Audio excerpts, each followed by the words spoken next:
नमस्कार, बहुत स्वागत है आप सभी का हमारी खास पेशकश भाग्य फिल्म में और मैं हूं आपके साथ अंकुश श्रीवास्तव। संतान प्राप्ति के लिए व्यक्ति क्या कुछ नहीं करता, लेकिन फिर भी संतान का सुख भोगने में नाकाम रहते हैं। अगर आप भी संतान के लिए भटक रहे हैं और भटक भटक कर थक गए हैं, तो फिर कुछ अचूक उपाय हैं आपके लिए। इन उपायों को करने से आपकी जिंदगी में खुशियां जल्द ही आ जाएंगी। आज इसी विषय पर विस्तार से जानकारी देंगे। हमारे साथ जुड़ रहे हैं ज्योतिष परिषद एवं शोध संस्था अध्यक्ष ज्योतिष आचार्य पंडित पुरुषोत्तम कौर जी। आचार्य जी प्रणाम, आपको बहुत स्वागत है आपका। आचार्य जी कुछ देर में हमारे साथ जुड़ेंगे, लेकिन उससे पहले अगर आपके मन में भी कोई शंका है, कोई परेशानी अगर आपके जीवन में चल रही है, तो आप भी हमारे साथ जुड़ सकते हैं और आचार्य जी से अपनी समस्या का हल जान सकते हैं। हमारा नंबर हम टीवी स्क्रीन पर फ्लैश कर रहे हैं और इन नंबर्स पर आप कॉल कर सकते हैं और सीधा कॉन्टैक्ट आचार्य जी से कर सकते हैं। 0120715387 0120715386।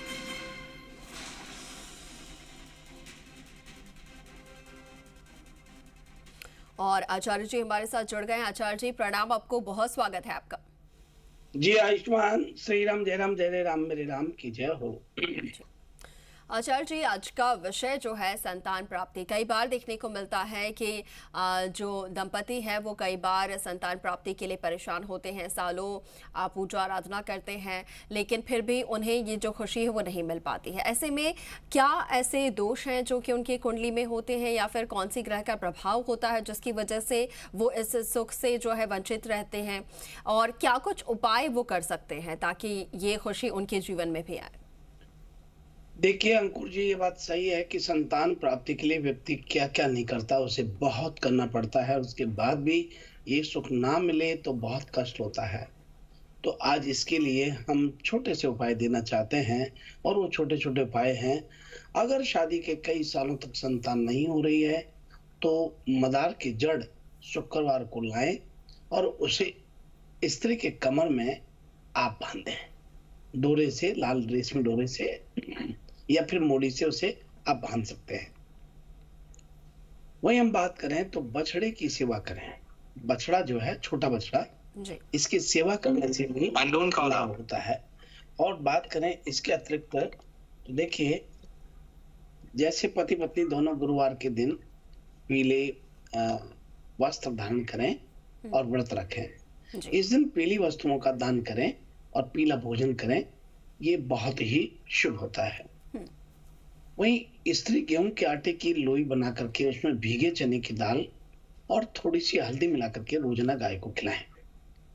इससे भी संतान की प्राप्ति होती है और जल्द आपके आंगन में किलकारियां गूंजने लगती हैं। जी। हर गुरुवार को भिखारियों को गुड़ दान करना चाहिए, इससे भी संतान सुख प्राप्त होता है। रविवार को छोड़ करके स्त्री रोजाना पीपल के पेड़ पर दीपक जलाएं और उसकी परिक्रमा करते हुए संतान की प्राप्ति की प्रार्थना करें, तब भी संतान प्राप्ति होती है। तो ये बहुत छोटे छोटे उपाय हैं जो व्यक्ति को बहुत ही खुशियां देते हैं, और ये खुशियों के लिए ही तो व्यक्ति परेशान होता है, तलाशता रहता है कि खुशी कैसे मिले। और इसके लिए बहुत छोटे छोटे उपाय हैं, लेकिन बड़े महत्वपूर्ण उपाय हैं। जी जी बिल्कुल। आचार्य जी मैं जानना चाहूँगी कि आखिर ये जो एक तरीके से कहा जाए ये जो सुख है वो किस वजह से नहीं मिल पाता है? जातक की कुंडली में ऐसे कौन से दोष होते हैं, या फिर ऐसे कौन सा ग्रह जो होता है जो कि कमज़ोर होता है जिसकी वजह से ये सुख मिलने में उन्हें दिक्कत होती है, परेशानी होती है, या फिर ये सुख उनकी कुंडली में नहीं होता? देखिए, ये बात सही है कि ये बहुत बड़ा प्रश्न है कि भाई ज्योतिषीय कारण क्या है जिसके कारण से संतान सुख नहीं मिलता है। यदि कहें तो जातक के गत जन्म में अपने पिता के प्रति कोई अपराध बन जाता है तो उसको ये पितृ श्राप होता है। पितृ श्राप के कारण जो है संतान नहीं हो पाती है। और ये संतान नहीं होना एक तरीके से मान के चलिए कि कुंडली का 5वां घर जो होता है, कुंडली का 5वां भाव जो होता है, वो संतान दोष के लिए माना जाता है या संतान प्राप्ति के लिए माना जाता है। कुंडली के 5म भाव का स्वामी 7म भाव में हो और ग्रह कुर भाव से ग्रस्त हो तो ऐसी स्त्री मां नहीं बन पाती है। दूसरी स्थिति में पंचम भाव में यदि बुध से पीड़ित हो, स्त्री का सप्तम भाव शत्रु या नीच राशि का बुध हो, तब स्त्री को संतान नहीं हो पाती है। एक और बात कि कुंडली में पंचम भाव में राहु हो और उस पर शनि की दृष्टि हो, इस तरह सप्तम भाव में मंगल और केतु की नजर हो, तो शुक्र अष्टमी से यदि बना हुआ है तो संतान की समस्या रहती है। अब ऐसे में संतान दोष के निवारण के लिए दंपति मंदिर में, दरगाह में मन्नत मांगती फिरती है और श्रद्धा के साथ साथ सार्थक प्रयास करती है। राह से कई बार उनको भटकना होता है इस संतान प्राप्ति के लिए, तो नहीं भटकना चाहिए। मेरा कहना है कि इसके लिए बड़ा सरल और भी उपाय है कि संतान गोपाल का पाठ करें। गोपाल संतान गोपाल मंत्र एक होता है, उसका जाप करें। वो मंत्र है ओम ह्रीं क्लीं देवकी सुत गोविंद वासुदेव जगतपते देहि में तनयम कृष्ण त्वाहम शरणागत क्लीं ओम। इसको सरल तरीके से करें। किसी केले के वृक्ष के नीचे बाल मुकुंद भगवान की पूजा करते हुए और फिर करें। या फिर देखिए इसके लिए और भी चीज है, कदली वृक्ष का पूजन करें, गुड़ चने का भोग लगाएं। 21 गुरुवार को आप ये व्रत करें तो निश्चित रूप से है प्राप्ति होती है। और 11 प्रदोष का व्रत करने पर भी संतान की प्राप्ति होती है। या फिर प्रदोष को भगवान शंकर का रुद्राभिषेक करने से संतान की प्राप्ति होती है। या फिर गरीब बालक बालिकाओं को गोद लें, उन्हें पढ़ाए लिखाएं, वस्त्र कापी पुस्तक आदि दान करें, तब भी संतान की प्राप्ति होती है। क्योंकि ये छोटे छोटे उपाय हैं जो बहुत बहुत बड़े फल देते हैं। या फिर अन्य प्रभावी उपाय में से हरिवंश पुराण का पाठ करें, गोपाल सहस्त्रनाम का पाठ करें। पंचम सप्तम स्थान पर स्थित ग्रहों की पूर्व ग्रहों की स्थिति होती है तो संतान नहीं प्राप्ति होती है।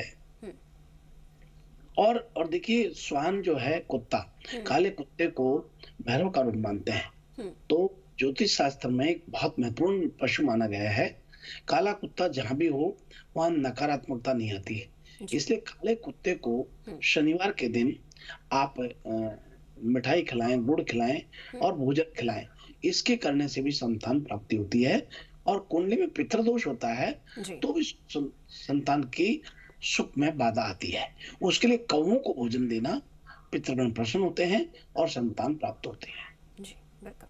आचार्य जी, आपसे ये भी जानना चाहूंगी कि जो लोग संतान प्राप्ति के लिए लगातार कोशिशें कर रहे होते हैं, उन्हें कौन सी देवी या फिर देवता की पूजा अर्चना करनी होती है? किस दिन अगर वो व्रत रखना चाहे तो वो किस दिन व्रत रखे, और क्या कुछ उस दिन व्रत और पूजा अर्चना का विधि विधान होगा?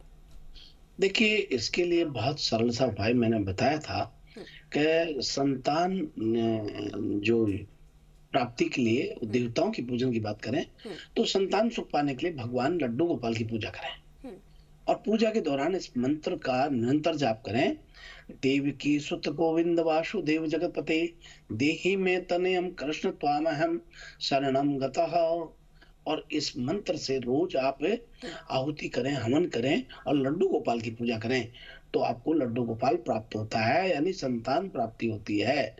और विशेष तौर पर ये ध्यान रखें कि संतान उत्पत्ति के लिए ग्रह कौन सा जिम्मेदार होता है? बृहस्पति ग्रह जिम्मेदार होता है। इसलिए मुख्य कारक बृहस्पति को माना है। बृहस्पति को परिवार का, वृद्धि का, समृद्धि का दाता माना गया है। संतान प्राप्ति के लिए इनका आशीर्वाद बहुत जरूरी है। इसलिए तो मैंने कहा हरवंश पुराण का भी पाठ करें तो संतान शीघ्र प्राप्त होती है। जी ठीक है। आचार्य जी, हमारे साथ दर्शक भी जुड़ रहे हैं, उनका भी रुख कर लेते हैं। बहुत स्वागत है, आप सवाल कर सकते हैं अपना।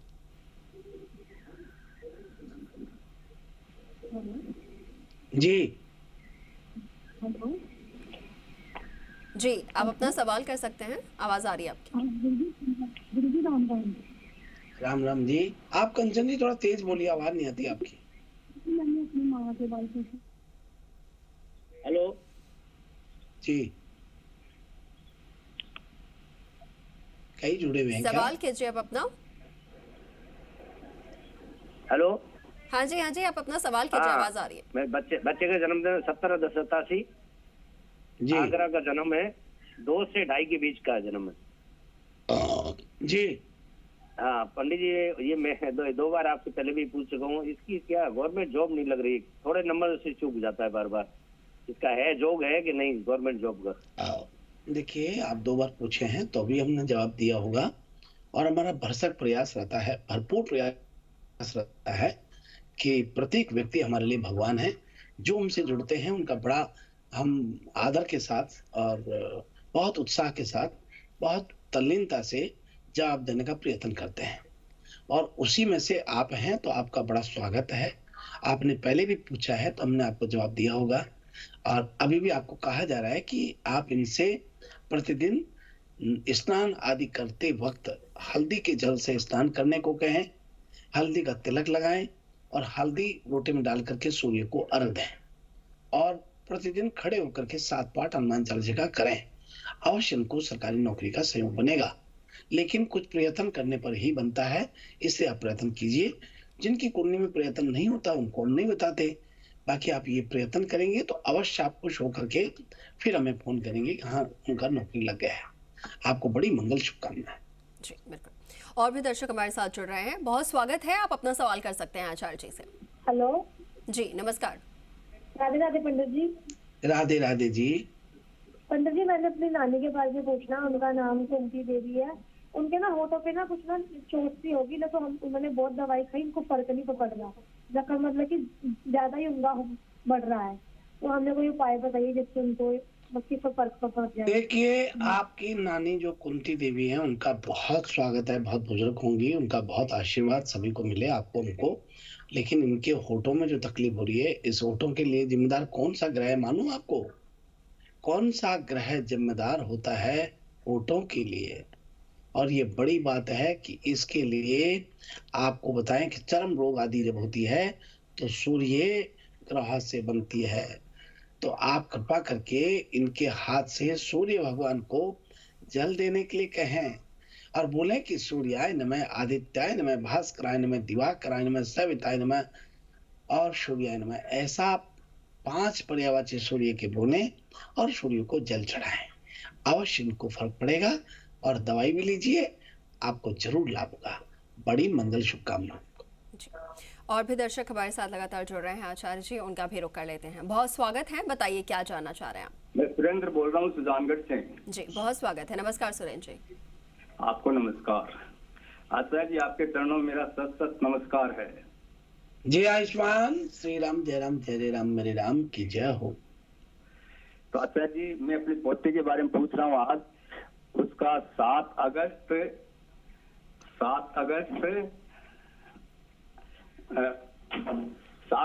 2005 का जन्म है जी, रविवार और है शाम के समय है 5:10 जी, और जन्म स्थान है उसका सुजानगढ़ी जी। तो ये है कि कल उसका जन्मदिन था, तो एकदम से आप आशीर्वाद दें और उसका भविष्य बताएं। वो शिकर में देखिए सुरेंद्र जी, आपके पोते को बहुत आशीर्वाद है, बहुत वो है ये बच्ची को बहुत आशीर्वाद है, और ये बच्ची बहुत तरक्की करे, पूरे परिवार को बहुत सम्मान इज्जत दिलाए, अच्छे पढ़ाई करे, ऐसा शुभ आशीर्वाद है। और धनु लगन में जन्म लिया है, सूर्य की महादशा है, शनि का अंतर है और शुक्र का प्रतंत्र है। और सूर्य की बात करें तो सूर्य इनका अष्टम भाव हो रहा है, सूर्य नवम का स्वामी हो रहा है, अष्टम भाव में बैठा है, योग कारक ग्रह है, अष्टम भाव के लिए अति शुभ बन रहा है, और सिंह राशि में स्थित चंद्रमा से सूर्य का क्रियात्मक स्वभाव ही शुभ हो रहा है। ऐसे में आपको बेटी की पोती के लिए कोई चिंता नहीं करनी। ये बड़ी इंटेलिजेंट बच्ची है, बहुत तरक्की उन्नति करेगी, निश्चित रूप से तरक्की उन्नति करेगी। आप कृपा करके काल सर्प दोष इनको है, उसके लिए बुधवार के दिन चांदी के नाग नागिन बनवा करके शिवलिंग पर चढ़ाए। इनको काल सर्प दोष बहुत नुकसान कर रहा है, काल सर्प दोष के कारण इनके बनते बनते काम बिगड़ रहे हैं, और काल सर्प दोष का निवारण करने से इनको बहुत तरक्की उन्नति मिलेगी। ऐसी मंगल शुभकामनाएं है जी। बहुत बहुत शुभकामनाएं सुरेंद्र जी, आपको भी और आपके पूरे परिवार को भी। और भी दर्शक हमारे साथ लगातार जुड़े हैं, कॉलर्स जुड़े हैं, उनका भी रुख करेंगे। बहुत स्वागत है, बताइए क्या जानना चाह रहे हैं?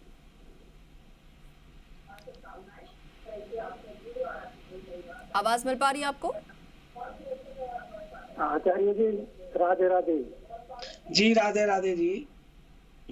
सर मैं बच्चे के बारे में पूछना चाहता हूँ, उसकी जन्म तिथि है 2 जुलाई 1996। जी बच्चे के बारे में पूछना चाहता हूँ, उसकी जन्म तिथि है 2 जुलाई 1996। जी, समय और जन्म स्थान बता दीजिए। मंगलवार का 2 जन्म है। जुलाई आगे बोलिए। 1996। जी, क्या जानना चाह रहे हैं आप? समय है 2:15 रात्रि का, गंगापुर सिटी बाडराम सर। सवाल कीजिए। नौकरी के बारे में पूछना चाहता हूँ सर, इसके भविष्य कैसा है गवर्नमेंट जॉब के लिए? हाँ देखिए, ये बात सही है कि आप बच्चे के लिए पोषण चाहते हैं और इनके लिए बड़ी मंगल शुभकामनाएं हैं। इन्होंने मेष लग्न में जन्म लिया है, राहु की महादशा है, बृहस्पति का अंतर है और केतु का प्रतिनिधित्व है। ये आपका बच्चा गजकेसरी योग बना हुआ है, हंसराज योग बना हुआ है। इसकी सरकारी नौकरी लगभग लगना तय होता है और आपको बता दें कि 2024 में लगेगी। आपको बहुत मंगल शुभकामनाएं हैं। हालांकि गुरु पाप ग्रह के मध्य बैठा हुआ है, राहु चंद्रमा से दृष्ट हो रहा है। भाग्यवश गुरु धनु राशि में स्वराशि का मूल त्रिकोण में बैठा हुआ है। आपको मालूम है गुरु नवम भाव में बैठा हुआ है, गुरु त्रिकोण का स्वामी हो रहा है, नवम भाव में चंद्रमा बैठा हुआ है, इससे गजकेसरी योग बना हुआ है। और इस बच्चे की नौकरी, सरकारी नौकरी 2024 में अवश्य लगती है। और आप इसके लिए प्रतिदिन कोई संत ब्राह्मणों को प्रणाम करने के लिए कहें, संत ब्राह्मणों को सम्मान करने के लिए संत ब्राह्मणों की सेवा करें और हनुमान जी की सेवा अवश्य करें। ऐसा करने से इनकी नौकरी अवश्य प्राप्त होती है। बड़ी मंगल शुभकामना। जी बिल्कुल। आचार्य जी, अब रुख कर लेते हैं राशियों की तरफ। दर्शकों को बता देते हैं आज का उनका दिन कैसा रहने वाला है। तो आइए अंकुर जी, सबसे प्रथम बात कर रहे हैं मेष राशि से। जी। और मेष राशि के जातकों का आज व्यर्थ के क्रोध, वाद विवाद की स्थिति बने, उससे बचना चाहिए। घर परिवार में धार्मिक वातावरण रहेगा। रहन सहन अव्यवस्थित आज रह सकता है। मन में निराशा, असंतोष के भाव रहेंगे। कला एवं संगीत के प्रति रुझान बढ़ेगा। मित्रों का सहयोग मिलेगा। संतान को स्वास्थ्य विकार आज हो सकता है। और अब आइए हम बात कर रहे हैं वृषभ राशि वाले सभी दर्शकों के लिए। आज वाणी में मधुरता रहेगी। नौकरी में परिवर्तन के अवसर आपको मिल सकते हैं। कार्य क्षेत्र में परिवर्तन भी हो सकता है। परिश्रम अधिक रहेगा। रहन सहन कष्ट में हो सकता है। कला एवं संगीत के प्रति रुचि बढ़ सकती है। धर्म कर्म में रुचि बढ़ेगी। वहीं आपको बताएं, किसी धार्मिक स्थान की यात्रा पर आज जाने का मन बन सकता है। माता के स्वास्थ्य को विकार रह सकता है। सेहत का ध्यान रखें। और अब आइए हम बात करते हैं मिथुन राशि वाले सभी दर्शकों के लिए। संतान की ओर से सुखद समाचार प्राप्त होता है। किसी संपत्ति से आय के साधन बन सकते हैं। पारिवारिक जीवन सुख में रहेगा। नकारात्मकता का प्रभाव हो सकता है। भौतिक सुखों में वृद्धि होगी। पिता के स्वास्थ्य को आज कमजोर देख करके मन खराब होगा। अपनी भावनाओं को वश में रखें। जीवन साथी से नोकझोंक बन सकती है। और अब आइए हम बात करते हैं कर्क राशि वाले लोगों के लिए। आज आत्मविश्वास में कमी रहेगी। परिवार के साथ किसी धार्मिक स्थान की यात्रा पर आज आप जा सकते हैं। वाहन के रखरखाव में एवं वस्त्रों पर खर्च बढ़ सकता है। शनै तुष्टा की मन स्थिति रहेगी। मानसिक परेशानियां पीछा आज नहीं छोड़ेंगे। और अब आइए हम बात करते हैं सिंह राशि वाले सभी लोगों के लिए। मानसिक शांति आज बनी रहती है, परंतु मन में निराशा के भाव रह सकते हैं। धार्मिक कार्यों पर खर्च बढ़ेंगे। आत्मविश्वास में आज थोड़ी कमी दिखाई दे रही है। और अब आइए हम बात करते हैं कन्या राशि वाले सभी दर्शकों के लिए। आज पठन पाठन में रुचि बढ़ेगी आपकी। शैक्षणिक शोध आदि कार्यों के सुखद परिणाम प्राप्त होंगे। उच्च शिक्षा के लिए विदेश जाने के योग बन रहे हैं। भाग दौड़ अधिक रहेगा। मानसिक तनाव हो सकता है। पारिवारिक समस्याएं परेशान करेंगे। नौकरी में स्थान परिवर्तन के योग बन रहे हैं। अनियोजित खर्च बढ़ेंगे। रहन सहन कष्ट में हो सकता है। बातचीत में संयमता बरतें। आय में कमी आ सकती है। और अब आगे बढ़ते हैं और बात करते हैं तुला राशि वाले सभी दर्शकों के लिए। आत्मविश्वास से लबोलेज रहेंगे। धार्मिक संगीत के प्रति रुझान बढ़ सकता है। पारिवारिक जीवन बहुत सुखमय रह सकता है। कारोबार में वृद्धि हो सकती है। परिश्रम अधिक रहेगा। आत्म संयमता बरतें। क्रोध के अतिरेक से बचना चाहिए। धार्मिक संगीत के प्रति रुझान बढ़ेगा। परिवार में सुख शांति बनी रहेगी। नौकरी में कार्यक्षेत्र में कठिनाइयां आज रह सकती हैं। और भाई हम बात करते हैं वृश्चिक राशि वाले सभी लोगों के लिए। आज आपका मन परेशान रहेगा। परिवार की समस्या भी आपको परेशान कर सकती है। परिवार के स्वास्थ्य का ध्यान रखें। किसी मित्र का सहयोग मिलेगा। कारोबार में आय बढ़ेगी। आत्मविश्वास तो भरपूर रहेगा, परंतु धैर्यशीलता में कमी आ सकती है। शैक्षिक एवं शोधादि कार्यों में सफलता रहेगी। किसी पैतृक कारोबार का विस्तार हो सकता है। और भाई हम बात करते हैं धनु राशि वाले लोगों के लिए। आज संतान सुख में वृद्धि हो सकती है।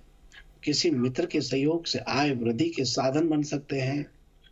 जीवन साथी के स्वास्थ्य का ध्यान रखें। मानसिक शांति रहेगी। नौकरी में अफसरों का सहयोग मिलेगा। तरक्की के मार्ग प्रशस्त होंगे। मन में प्रसन्नता के भाव बने रहेंगे। और भाई हम बात करते हैं मकर राशि वाले सभी दर्शकों के लिए।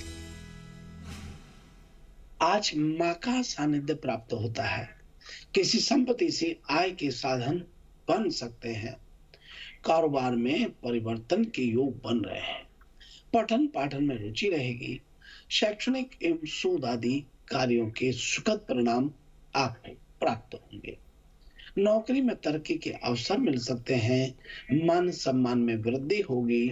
कार्यक्षेत्र का विस्तार होगा। स्थान परिवर्तन संभव हो रहा है। परिश्रम की अधिकता बनी रहेगी।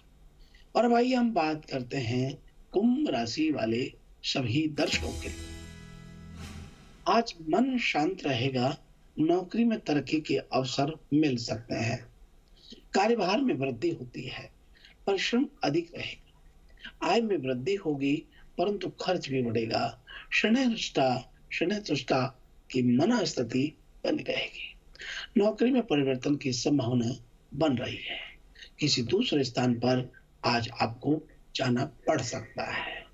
और भाई हम बात करते हैं मीन राशि वाले सभी दर्शकों की। आत्मविश्वास से लबोलेज रहेंगे। दाम्पत्य सुख में वृद्धि होती है। पारिवारिक जीवन सुख में रहेगा। नौकरी में आय में वृद्धि होगी। मानसिक तनाव भी आज आपको रह सकता है। वाणी में सौम्यता बनी रहेगी। इस प्रकार से आज का हमारा अपना यह है राशि फल। जी बिल्कुल बिल्कुल आचार्य जी, आपने दर्शकों को बताया आज का उनका दिन कैसा रहेगा, क्या कुछ करना होगा और क्या कुछ करने से बचना होगा। आचार्य जी आपका बहुत शुक्रिया हमारे साथ जुड़ने के लिए। जी शुभ प्रभात, शुभ आशीर्वाद। श्री राम जय राम जय राम मेरे राम की जय। और चलिए इसी के साथ फिलहाल के लिए भाग्यफल में इतना ही, लेकिन आप बने रहें इसी राजस्थान के साथ। नमस्कार।